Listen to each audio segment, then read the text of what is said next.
सगळ्यांना माहिती आहे की आता साखर उद्योग हा खूप महत्त्वाचा उद्योग या राज्यामध्ये आहे आणि आता निश्चित प्रकारे या उद्योगाशी संबंधित असणारे इथं आज कारखानदार आहेत, चेअरमन आहेत, अधिकारी आहेत, संबंधित डेक्कन शुगरचे सगळे पदाधिकारी आहेत आणि नवीन आता प्रत्येकाने नवीन टेक्नॉलॉजीला गेलं पाहिजे आणि शेवटी त्या निमित्तानं निश्चित प्रकारे त्यामध्ये कारखान्यांच्या बाबतीमध्ये आता जे काही नवीन प्रयोग ते हे साखर कारखान्यांमध्ये केले गेले पाहिजेत आणि त्याचंच आज हे सगळं आहे. आज आम्ही ते पाहतोय आणि निश्चित त्याचा फायदा कारखानदारांवर माझ्या जे ऊस उत्पादक शेतकरी या सर्वांना मिळेल. निश्चितपणे आपण जर पाहिलं तर या स्टॉल्स जे आहेत ते वेगवेगळ्या उपकरणं या ठिकाणी आपल्याला या स्टॉलच्या निमित्ताने पाहायला मिळतात. भविष्य काळात या सगळ्याची गरज कशी वाटते? गरज भविष्य काळात आता आपल्याला बदललंच पाहिजे ना. आता आपल्याला आधुनिकतेकडे गेलं पाहिजे आणि निश्चित प्रकारे त्याचा फायदा हा निश्चित प्रकारे या सर्वांना या निमित्ताने मिळणार आहे आपल्याला आणि त्याचा फायदा पर्यायाने शेवटी हा शेतकऱ्याचा जो ऊस पिकवतो त्या ऊस उत्पादकाला त्याचा फायदा मिळणार आहे. आता मग राज्यात आपण जर पाहिलं तर मोठ्या प्रमाणावर पाऊस झालेला आहे. कृषी मंत्री म्हणून एक नैतिक जबाबदारीपणे आपण कसं बघताय? आता नैतिक जबाबदारी म्हणण्यापेक्षा शेवटी हे निसर्गाचं संकट आहे आणि कुठले आता संकट आल्यानंतर त्या संकटाला आपल्याला सामोरं तर केलंच पाहिजे. दिवसेंदिवस रोजचा जर विचार केला तर आपण जे शेती पिकाचे जे नुकसान झाले त्यांचे पंचनाम्याचा जर विचार केला तर ते दिवसेंदिवस क्षेत्र हे वाढते. मी काल 64-65 हजार होतं की आज 66 लाख एकर एवढं म्हणजे क्षेत्र वाढते.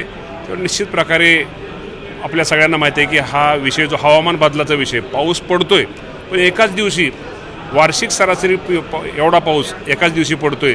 त्यामुळे शेतकऱ्यांचं अतोनात नुकसान होतं आहे. आपण निश्चित प्रकारे आपल्या माध्यमातून माझ्या शेतकरी बांधवांना मी एवढंच सांगू शकतो की या राज्याचे मुख्यमंत्री, दोन्ही उपमुख्यमंत्री आणि आमच्या सगळ्या सहकाऱ्यांचं या सर्व परिस्थितीवर लक्ष आहे आणि शेवटी हे नैसर्गिक संकट आहे. त्यामुळे या संकटाला सगळ्यांनी सामोरं आपल्या सगळ्यांना जावंच लागेल आणि ज्यांचं नुकसान हे झालेले त्या सर्वांचे पंचनामे करण्याचं काम प्रगतीपथावर चालू आहे.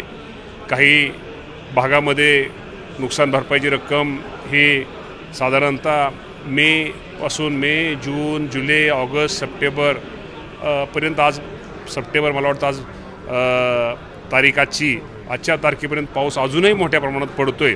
त्यामुळे निश्चित प्रकारे ज्याचं या निमित्तानं नुकसान होईल, शेती पिकाचं होईल किंवा आपण नदी शेजारी जमीन असते त्यामुळं माती पण वाहून गेली, त्या सगळ्या सकट जे नुकसान यामुळे होईल ते सगळे नुकसान भरपाई देण्याचा शासनाचा प्रयत्न राहील आणि शासन सर्व शेतकऱ्यांच्या पाठीमागं भक्कमपणे उभा राहील. ओला दुष्काळ जाहीर करावा अशी मागणी सातत्याने होती.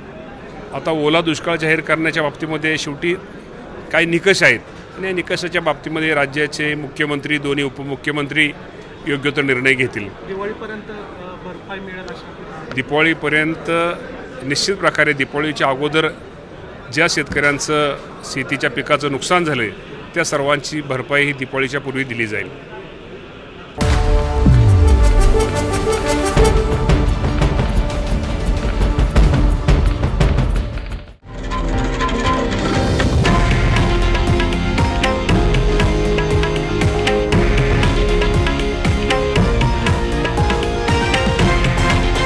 हे आहे देशातील नंबर 1 न्यूज नेटवर्क आणि आपण पाहत आहात TV9 मराठी, एकमेव.